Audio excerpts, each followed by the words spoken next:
Haleluya. Abantu bamaze iminsi bavuga ibintu bikomeye biteye ubwoba.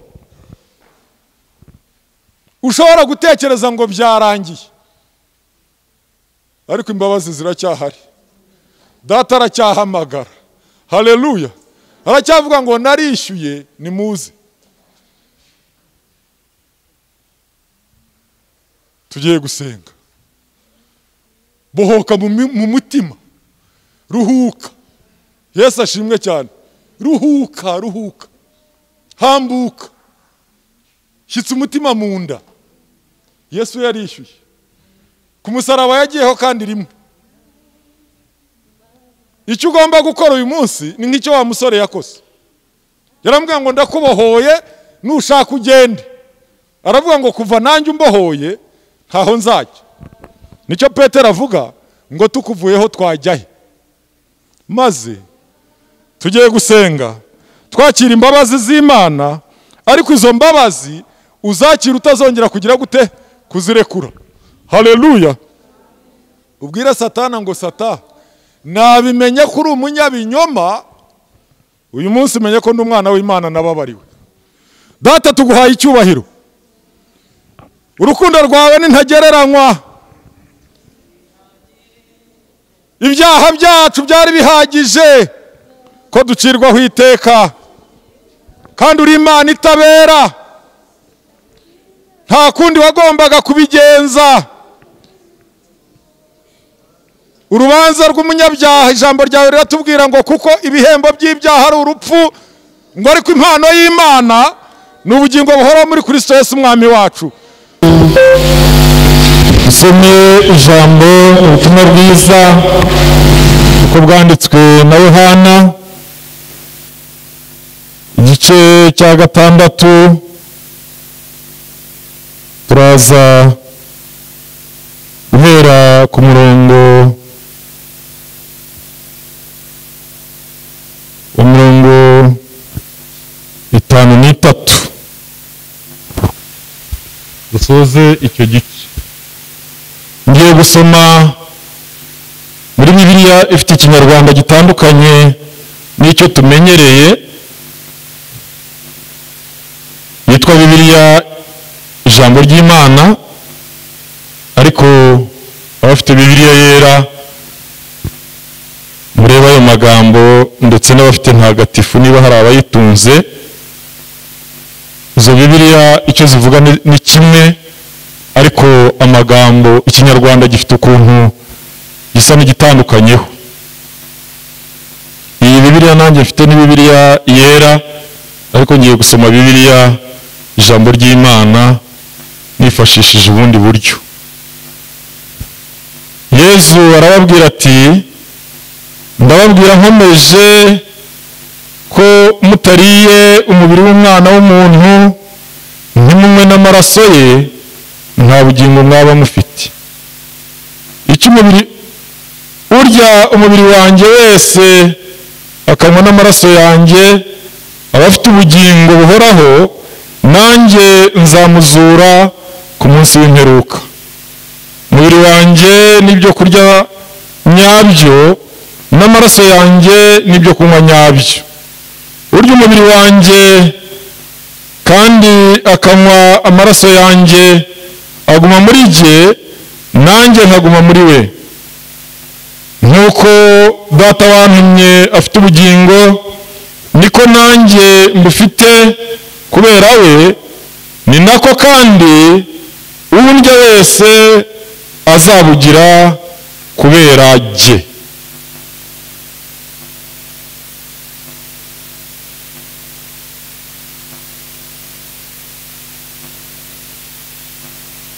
Dukomeze umurongo wa 58. Uyu rero niwe mugati wamanutse mu ijuru, si nk'uwo basokuruza banyu bariye bakarenga bagapfa. Urya uyu mugati we azabaho iteka. Ibyo Yesu yabivuze igihe yigishirizaga mu rusengero rw'i Kafarinawumu. benshi mu bigishwa be babyumvise baravuga bati ayo magambo arakomeye, ninde washobora kuyemera? Yesu amenya ko abigishwa be bitotomba, arababaza ati mbese ayo magambo arabahungabanyije?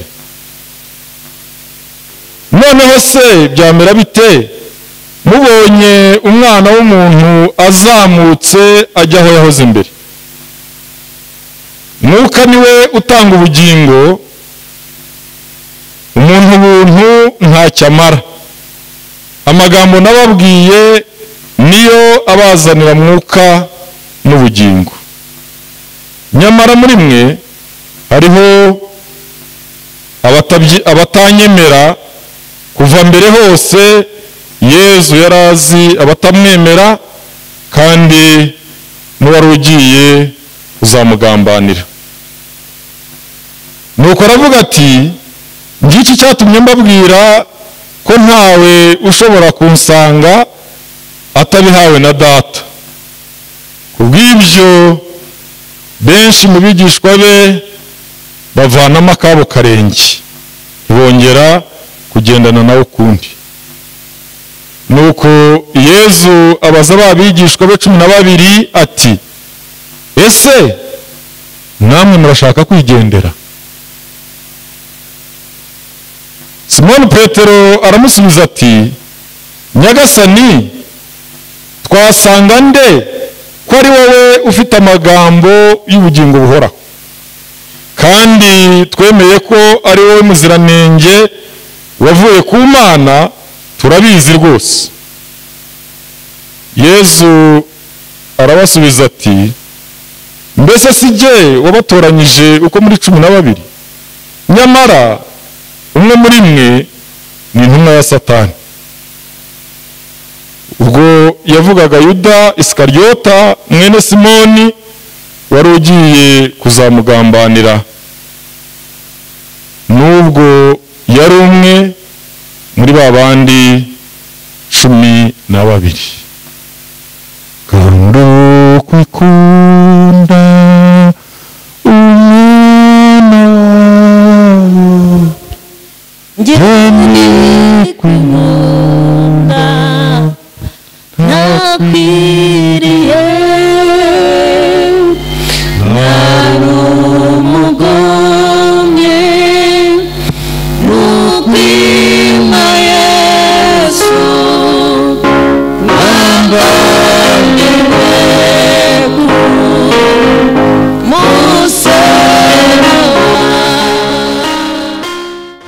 Data turagushimye, icyubahiro ni icyawe kuko niwe gikwiriye. Ni wowe wenyine ugira urukundo nyakuri, kandi urukundo ruzana ubugingo. Ni wowe gusa wakoze icyo umuntu atabasha gukora, utanga umwana wawe w'ikinege ku bwacu abanyabyaha. Ijambo ryawe rikatubwira ngo ese ninde wakwitangira inshuti ye ngo ibyo byashoboka yenda abaye ari umukiranutsi, ariko twebwe wamutanze turi abanyabyaha kugira ngo muri we dukire ibyo byaha tubone ubugingo kandi buhoraho. Tugushimiye rero iki gitondo cyiza cy'umugisha duhaye guteranira muri iri hema ryawe kugira ngo wongere utwibutse ko muri we ariho gusa haboneka ubugingo buhoraho. Ndaguhendahenze kugira ngo Mwuka Muziranenge abe ari we ukorera muri jye kugira ngo ibyo mvuga bibikwiriye, kandi abe ari nawe ukingura amatwi y'imitima yacu kugira ngo twakire ayo magambo y'ubugingo, kandi twakire ubwo bugingo buhoraho. Tuwe mu isi dufite ubugingo buhoraho, dushoje urugendo rwo mu isi tuzabukomezanye turi kumwe nawe, tutazongera gutandukana ukundi. Ushimwe, uhabwe icyubahiro, ni mu izina rya Yesu Kristo umwami wacu dusenze dushima. amina. Yesu ashimwe cyane. Haleluya. Hari utanyumva? Umuriro wagiye.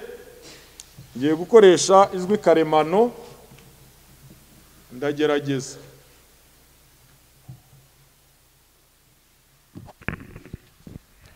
Bwana Yesu asifiwe sana. Ku cyumweru abari bahari twize ijambo twahaye insanganyamatsiko ivuga ngo Yesu niwe buruhukiro. Haleluya. Tureba ingero nyinshi zitandukanye. Twari twasomye mu gice cya 11 cyo mu butumwa bwiza uko bwanditswe na Matayo. Twibanda cyane ku murongo wa 28.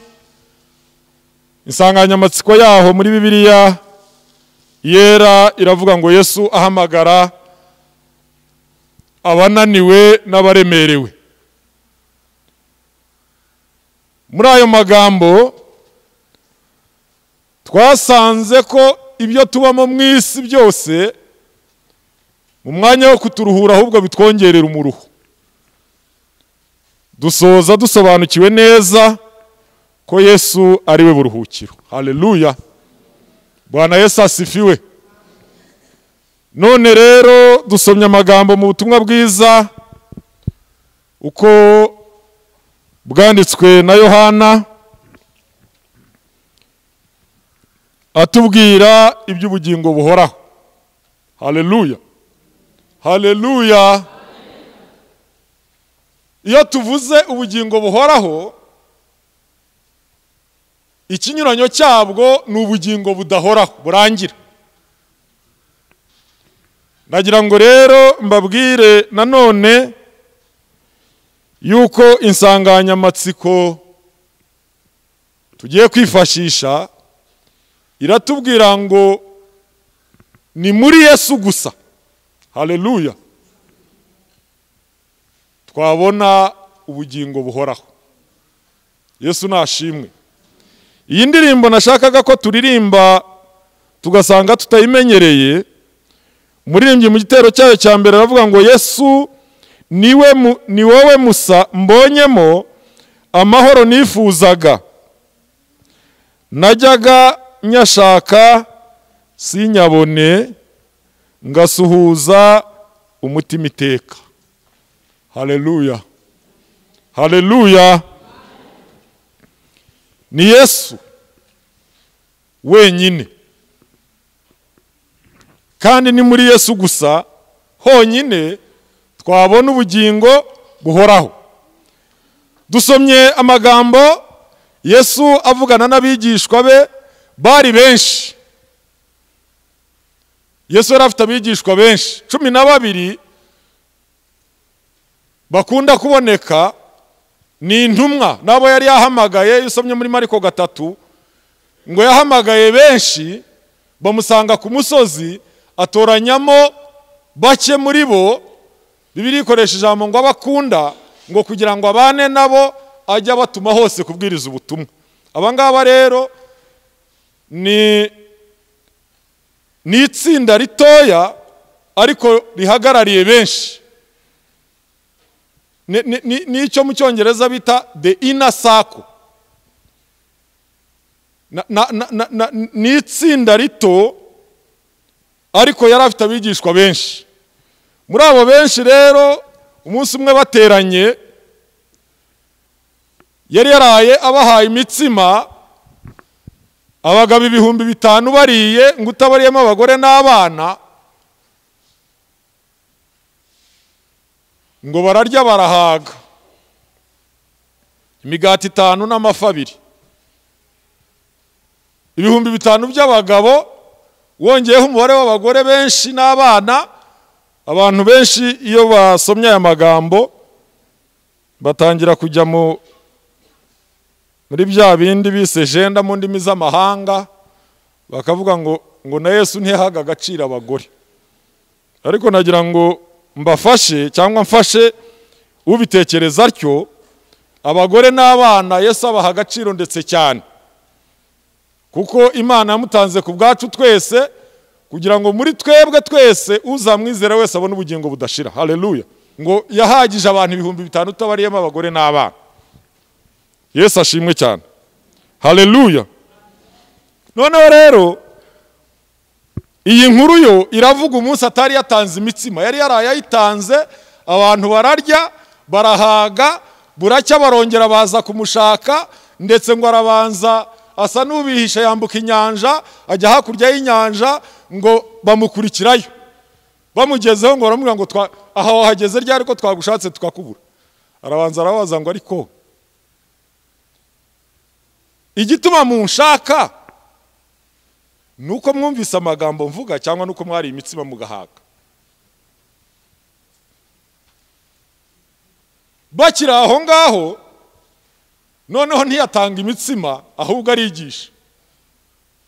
Yesu ashimwe cyane. Arimo kwigisha aratangira arababwira ati rero jewe ubwanjye nige mutsima wavuye mu ijuru, kandi undya azabaho iteka. Haleluya. Haleluya. Bishaka gusobanura iki?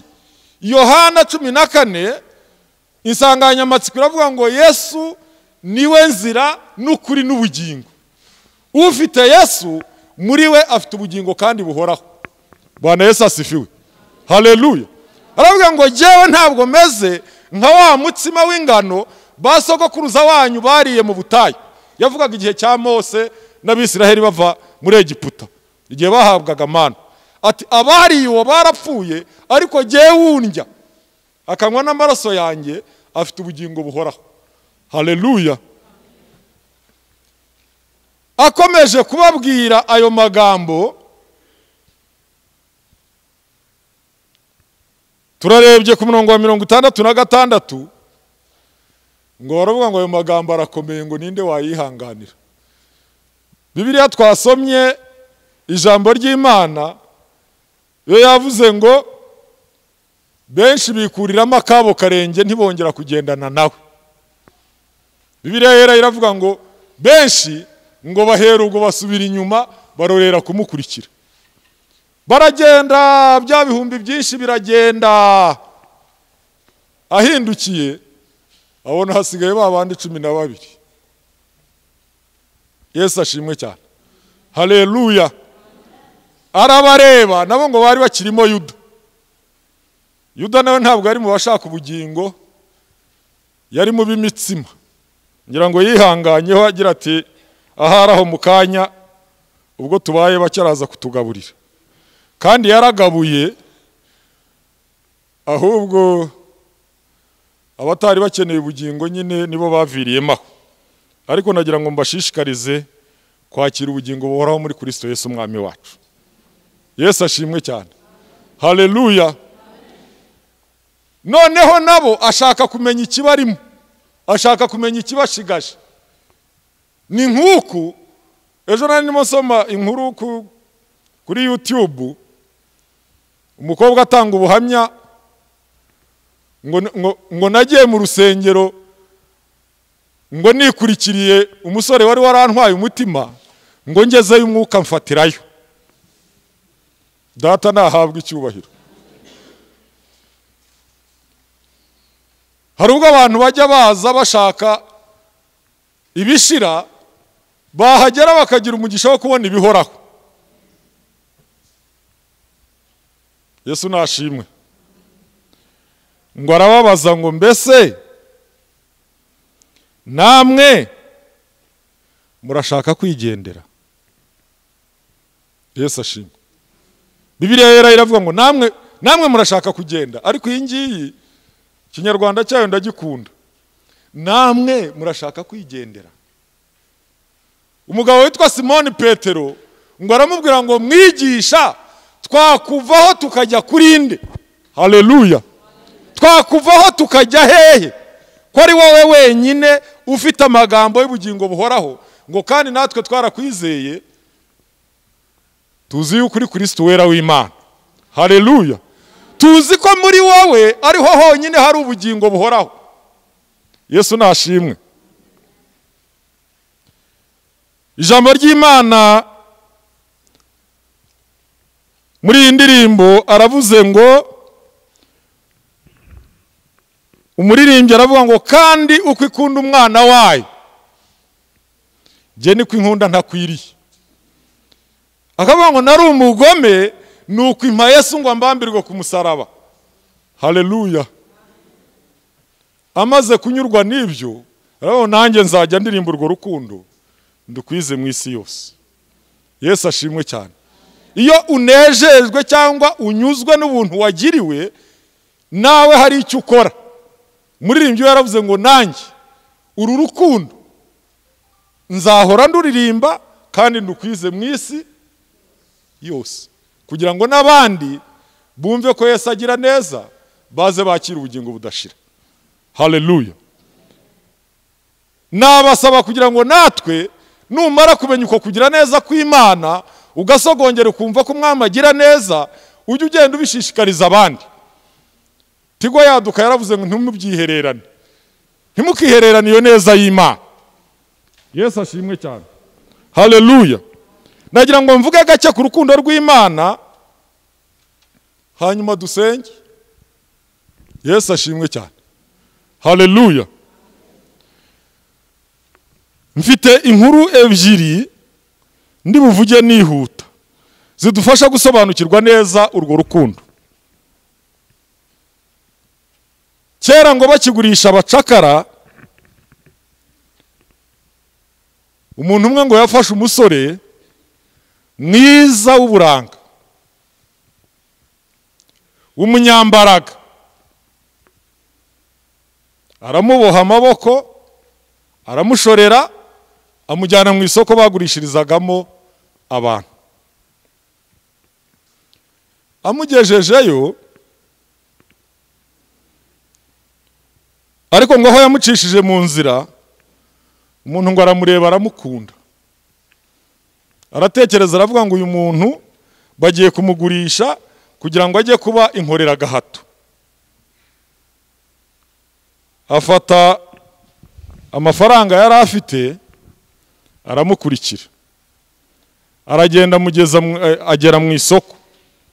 Ahagarara iruhande rw'abandi bagura. Yesu ashimwe cyane. Barushanwa mu biciro, umwe avuga amafaranga, undi arushaho, bose bitewe n'icyo bamubonamo n'icyo bamushakiraga. Umuntu wa nyuma ageretse igiciro, wa wundi wagiye amukurikiye kubera ko yamukunze gusa atagambiriye kumukoresha ibindi abandi bari bamugambiriyeho, atanga akubya yabo kenshi. Baramumuha, aramujyana.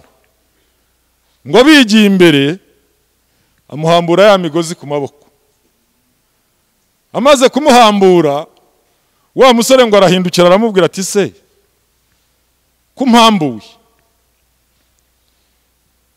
ntabwo utekereza ko ushobora kugucika? Ko n'uwampambiriye yagira ngo ntaza kubona uko mucika, n'uwari bungure wundi ko yajya kunjyana mpambiriye, none we kumpambuye. Undi aramubwira ngo rero jyewe igitumye ngo uhambuye, intego yanjye kukugura, sinzi abandi intego bari bafite, ariko jyewe intego yanjye yo kukugura nuko nagukunze. None kubera urukundo nagukunze rugatuma ntanga amafaranga natanze wabonye igiciro cya rusa abandi, ni ukugira ngo nkubohore ku ngoyi. Kandi ibyo nabikoreshejwe n'urukundo gusa, nta kindi. None nushaka wisubirira iyo wavuye rwose, kuko nakuguze kugira ngo nkubohore, nkukize uburetwa agomba kujya gukoreshwa. Umusore ngo aramwitegereza aramubwira ngo rero nubwo wanguze kugira ngo umbohore ngende, mbitewe n'ineza wangiriye, nanjye nzabana nawe iteka, uzankoresha icyo ushaka. Yesu ashimwe cyane.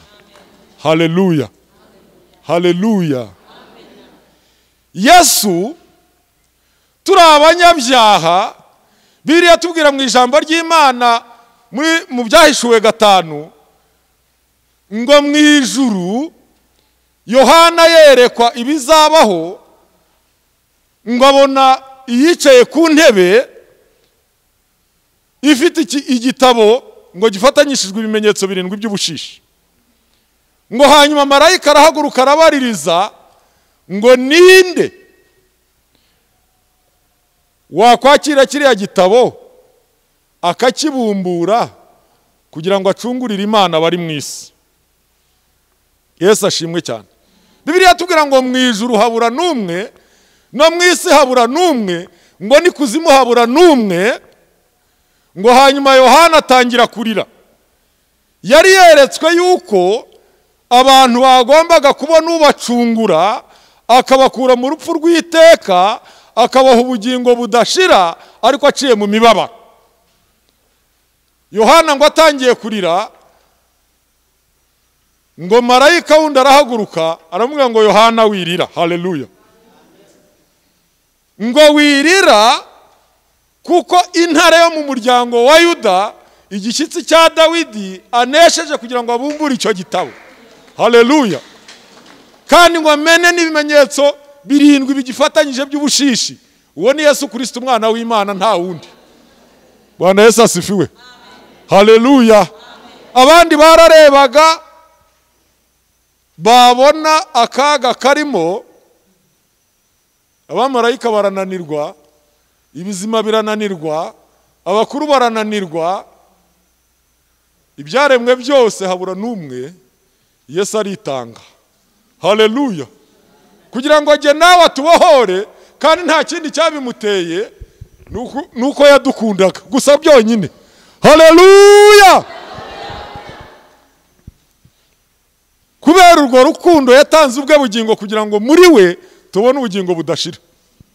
Yesu ashimwe cyane. Haleluya, haleluya.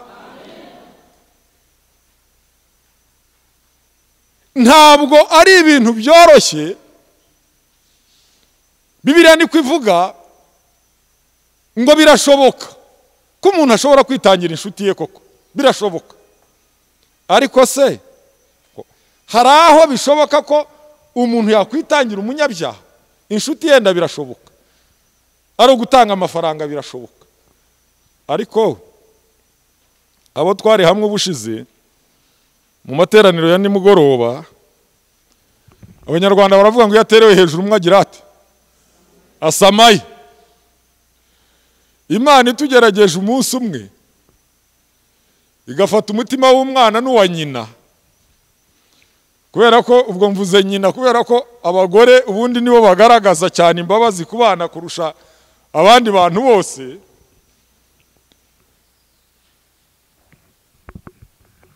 Ikanaga hejuru iyo mitima, ariko ikabaha kuba bagihumeka, ariko ikabaha amabwiriza ngo umutima uri bugwe hasi arapfa.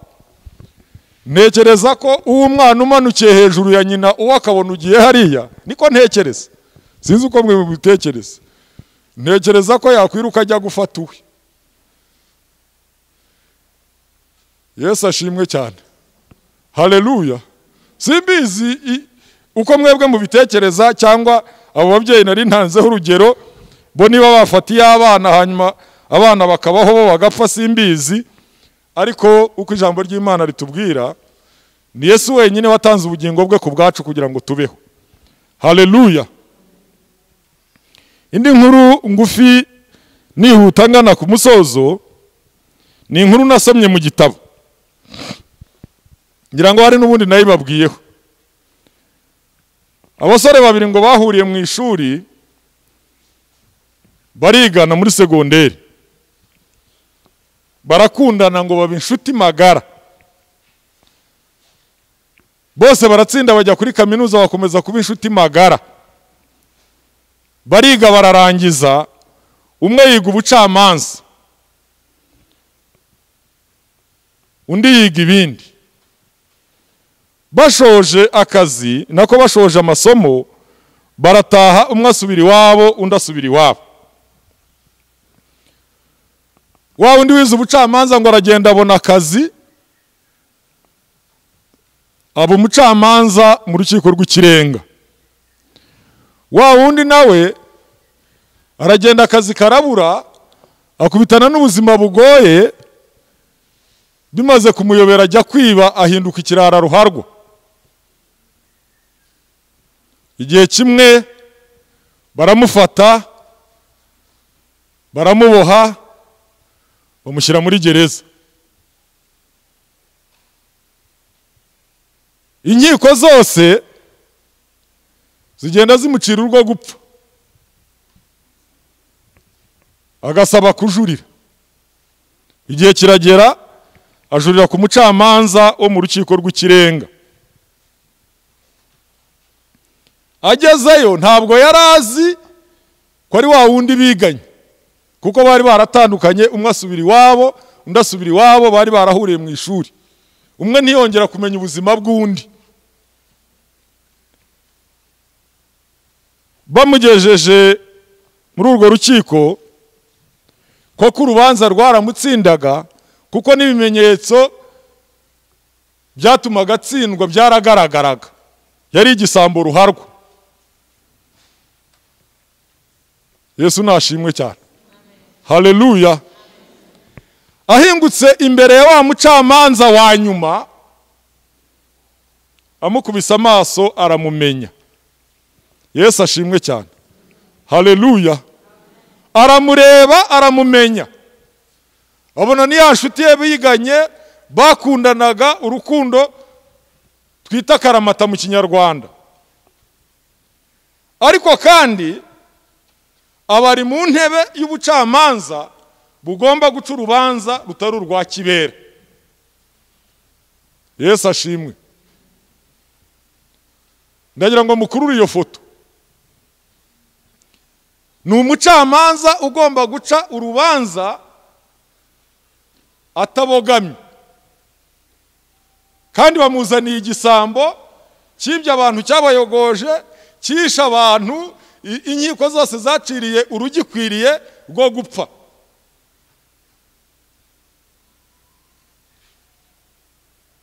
Kandi izo nkiko zamukatiraga urubanza rwo gupfa, ariko zigashyiraho n'ihazabu y'amafaranga y'ikirenga agomba gutanga, yatuma adahita yicwa, ariko agafunga ubuzima bwose.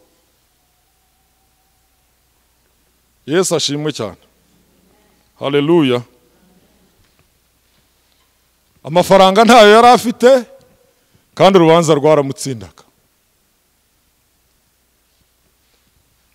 Nahageze nshobewe, nsinzwe n'urubanza, Yesu arambabarira, angotesha urukundo, niratumusaraba kugeza ubwo nza mbonye uburuhukiro hakurya y'uruzi. Haleluya. Umucamanza aramubwira ngo urubanza baguciriye nirwo rugukwiriye. Uru rukiko ujemo nta handi wajurira. Urwo turi bugucire bitewe n'uko waruhije abacamanza ni urwa nyuma, kandi ni ugupfa. Cyangwa ni ugutanga iyi hazabu y'amafaranga. Ariko jyewe mfite uburenganzira bwo kuguhanisha amafaranga arenze aya, wayatanga nkakubohora. Amuhanisha igihano cyo gupfa, cyangwa gutanga ihazabu y'amafaranga akubye inshuro 100 kubohora. arasinya, ararangiza, abacira urubanza rw'ukuri, amuciriye urwo gupfa. Arangije ahaguruka mu ntebe y'abacamanza, araza aramwegera, asinya sheke ye y'amafaranga. Haleluya! Asinya sheke ye y'amafaranga, ayashyira mu isanduku y'igihugu, aravuga ngo igendere nishyuye. Yesu ashimwe cyane. Haleluya! Igendere, urubanza waciriye rwari rugukwiriye, wari ukwiriye gupfa, ariko inshungu ndayitanze, itahire. Haleluya! Kubera ko ngukunda, nubwo wabaye igisambo, nagira ngo unyitegereze undebe, akuramo ingofero, nyambaro y'urukiko ayikuramo, aramubwira ngo nijye wa wundi twiganye ku intebe y'ishuri, kandi uzi ko twari inshuti, naragukundaga, sinarinzi ko wabaye gutya, ariko nubwo wabaye gutya ndacyagukunda, inshungu ndayitanze, itahire. Haleluya! Yesu ashimwe cyane. Ibyo ni iki bisobanura? Muririmbyi aravuga ngo mbega urukundo rw'Imana yacu rwagereranywa n'iki? Ngo rusumba ukwezi, rugasumba izuba, rukagera n'ikuzimu. Haleluya! Ngo rwatumye Yesu aza mu isi yacu kugira ngo indushya turuhure. Ngo na cya kirara cy'inzererezi, kubw'urukundo rw'Imana yatanze umwana wayo, byatumye se acyakira. Yesu ashimwe cyane. Haleluya! Urwo ni urukundo rw'abantu ku giti cyabo, rw'umuntu yakundaga inshuti ye. Ariko twebwe urukundo Imana idukunda ni Imana itabera. Bibiliya ivuga ngo ntabwo yatsindishiriza uwo gutsindwa. Imbere y'Imana turatsindwa, turi abanyabyaha, dukwiriye gupfa. Ariko Imana kubera ko idukunda, akaba ari Data, yatanze umwana wayo, ubugingo bw'umwana wayo ku bwacu. Haleluya! Iramutanga, arapfa. Bibiliya tubwira muri Yohana 3 ngo kuko Imana yakunze abari mu isi. Hari abajya babisoma mu mpitagihe, oya, bakavuga ngo yakunze abari mu isi. Oya, yakunze abari mu isi, abari bayirimo igihe yatangaga Yesu, n'abayirimo uyu munsi, n'abazayibamo twebwe tutakiriho. Yesu niwe gitambo kimwe kizima, Data yarishyuye. Haleluya! Haleluya! Atitaye ku byaha twakoze n'uburemere bwabyo. Umuririmbyi aravuze ngo nahageze nshobewe, nsinzwe n'urubanza. Yesu ashimwe cyane. Haleluya! Nahageze nshobewe, urubanza rugize rute? Buriya hari ibintu bibiri udashobora kubeshya Imana n'umutima wawe. Mu nkiko zisanzwe zo ku isi ntabwo haburana ukuri, ntabwo hatsinda ukuri, hatsinda ingingo. Niba hari umunyamategeko uri aha ngaha abijya impaka, ntabwo hatsinda ukuri, hatsinda iki? Ariko niyo ugize ingingo ikurengera, umutima wawe warakoze icyaha, uba ubizi ko uri umunyabyaha, uba uzi ko ibyo bakubwira ari iki? Ari ukuri. Yesu ashimwe cyane. Haleluya! Umuririmbyi aravuga ngo ndarahageze nshobewe, urubanza rugize rute? Ngo Yesu arambabarira, angotesha urukundo. Haleluya! Haleluya! Urwo Data dukunda rurenze urw'abantu bakunda inshuti zabo, rurenze urw'ababyeyi bakunda abana, rurenze urw'abagabo bakunda abagore, rurenze urw'abagore bakunda abagabo, kuko Imana ni Data. Haleluya! Ni Data wa twese. Abantu mu isi, n'umuntu yabyaye abana agenda bakunda, ariko ugasanga hari ukuntu agenda asumbanyamo bitewe n'imyitwarire ya buri mwana. Ariko Bibiliya iravuga ngo ubwo itimanye umwana wayo ikamutanga ku bwacu twese, izabura ite kumuduhana n'ibindi byose dukeneye. Yesu nashimwe cyane. Haleluya! Uwo ni Data. n'urwa dukunda. Uko agukunda nuko bingana. Muri mbye yavuze ngo kandi uko ikunda umwana wayo, haleluya.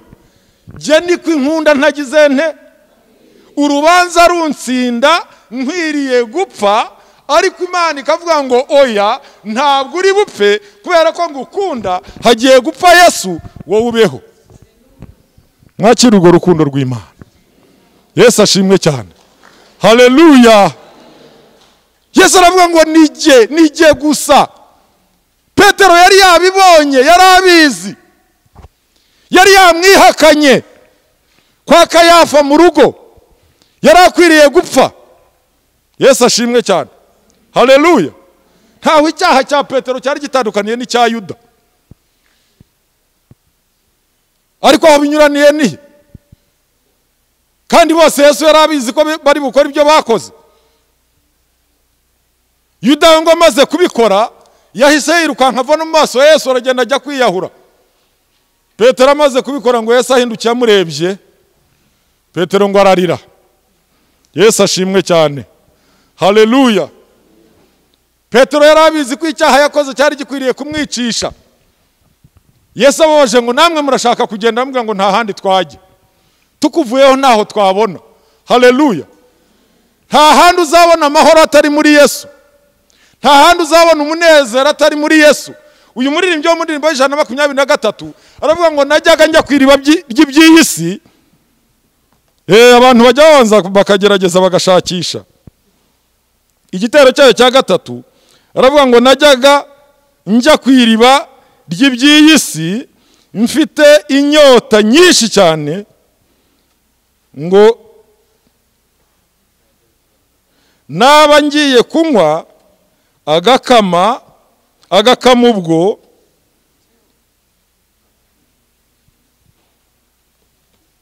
reka nsome aya magambo neza. Ndirimbo y'ijana na 23. Najyaga kwiriba ry'iby'isi mfite inyota nyinshi cyane, naba ngiye kunywa agakama ubwo, nuko nkayabura nkiheba. Yesu ashimwe cyane.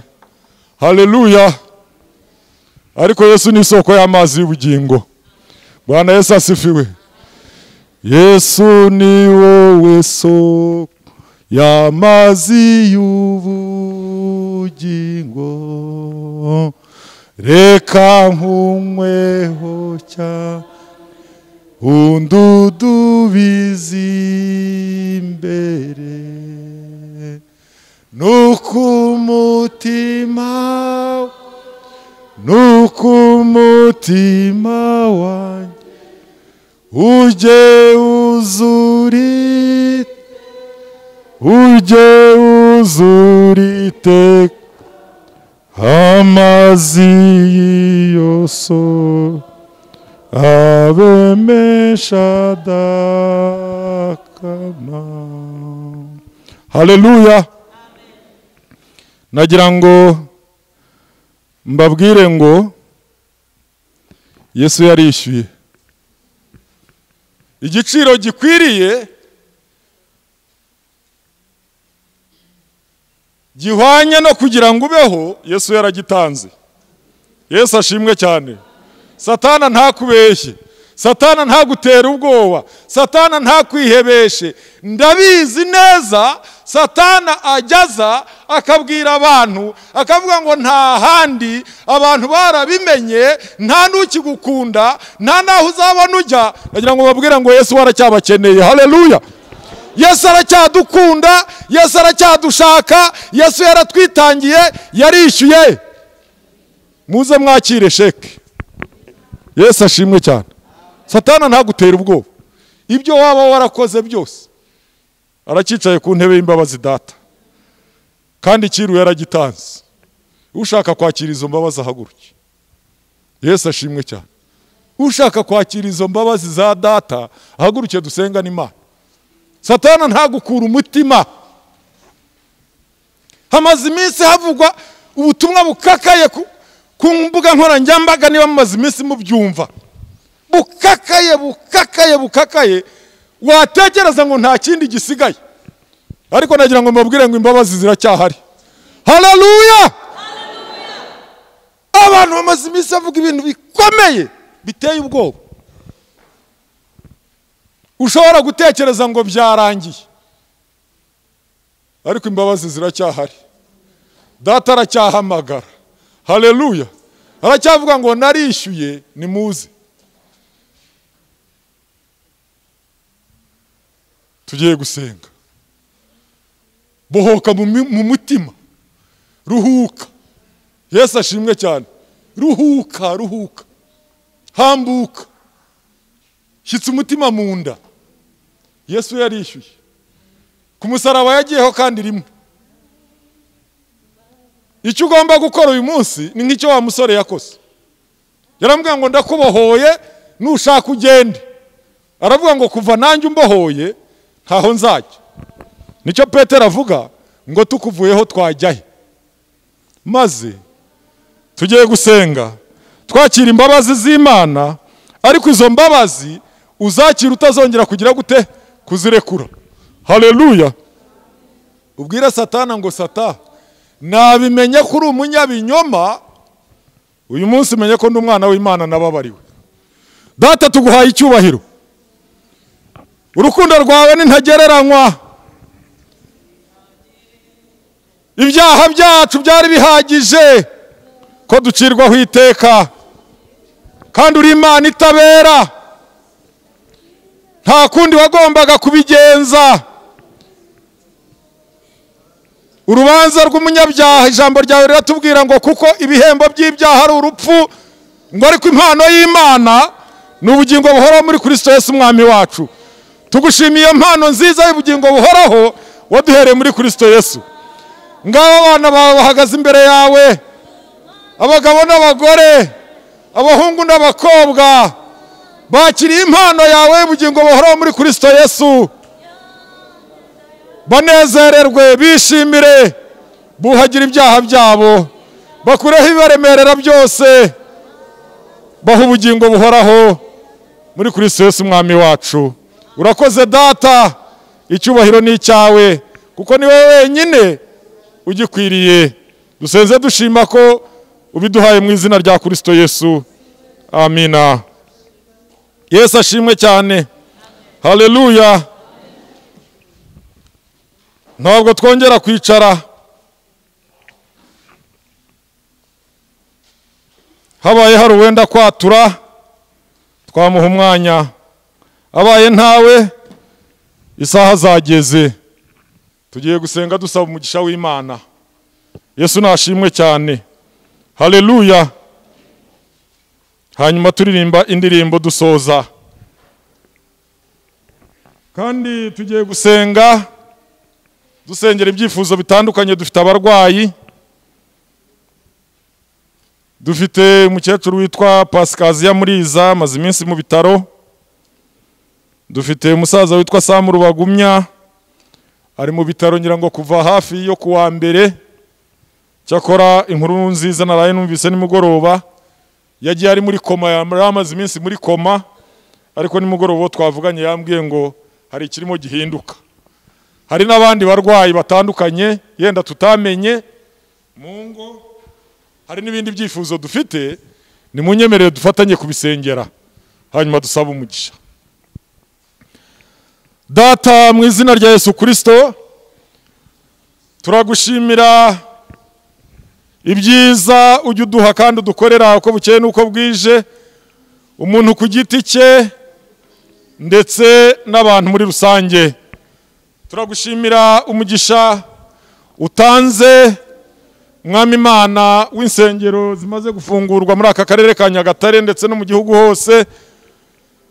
Nyiringabo Imana, tuguhaye icyubahiro kubw'ibyo, kandi turasenze kugira ngo n'izindi zose zitarafungurwa ukuri iki cyorezo mu gihugu, ukuri iki cyorezo mu isi, kugira ngo ubwoko bwawe insengero zifungurwe, abantu bawe bongere guterana, basenge, bagushima, bakuririmbira, batishishana, badafutse iminwa, ahubwo babohotse impande zose baririmba ishimwe n'icyubahiro byawe.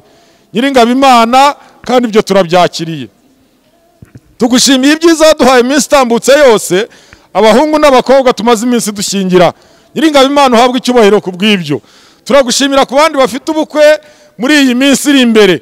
Turabasengera Nyiringabo kugira ngo ubafashe mu myiteguro yose, ibidahari bihashyire, kandi Mwami Imana n'ubwo bukwe buzagende neza, izina ryawe rihabwe icyubahiro.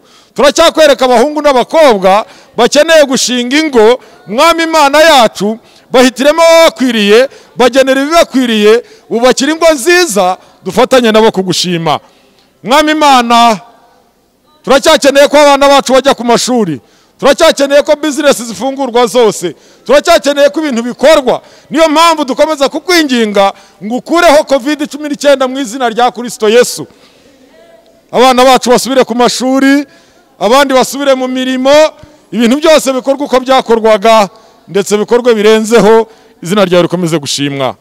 Kubw'abazima bose turagushima, kandi kubw'abarwayi tuzanye Pasikaziya, tuzanye Rubagumya, tuzanye abandi barwayi hirya no hino, Mwami Imana, mu ngo no kwa muganga. Hari abadafite n'ubushobozi bwo kwivuza, hari n'abatagira mituweli, hari n'abana barara hanze. Nyiringabo Imana, turakwingize kugira ngo urambure ukuboko kwawe, kumwe kutaheze ngo kunanirwe gukiza, ugukoze kuri abo barwayi twatuye, ugukoze kuba tutavuze. Mwami Imana, bakira indwara mu izina rya Kristo Yesu. Kandi uwera wa Isiraheli, nanone dukomeje kwingingira ubwoko bwawe bwose bafite ibyifuzo bitandukanye mu mitima yabo. Ndakwinginze Nyiringabo Imana, wowe ureba mu mitima, ibyo ubwoko bwawe bwifuza bitanyurana n'ubushake bwawe, babihabwe mu izina rya Yesu. Dusengeye umwenda twahoze tuvuga, dusengeye abamaze kwitanga, tubasabiye umugisha wawe, n'abandi babigambiriye bahabwe umugisha. Nyiringabo Imana, iki kibazo kiveho, izina ryawe rihimbazwe. Tugiye gusubira iwacu ku macumbi, turakwingiza kugira ngo ugendane na buri wese, umugisha wawe ugendane na buri wese, amahoro yawe agendane na buri wese, ujyane natwe iwacu mu ngo, ukomeze kudufasha ibitunanira, ibituremerera byose ubikureho. Nyiringabo Imana, imigambi ya Satana yose ihere, kugira ngo ibyiza n'umugisha watugeneye tubibone. Kandi amahoro utanga arenze umuntu wese yamenya, akomeze kurinda imitima n'ubwenge by'ubwoko bwawe, kugira ngo bakomeze kumenya no kugukunda nk'Imana yabo, no gukunda umwana Yesu Kristo umwami wacu. Kandi umugisha w'Imana ishobora byose, Data wa twese, Umwana n'Umwuka wera, abane natwe twese n'abacu bose uhereye none ukageza iteka ryose. Amina.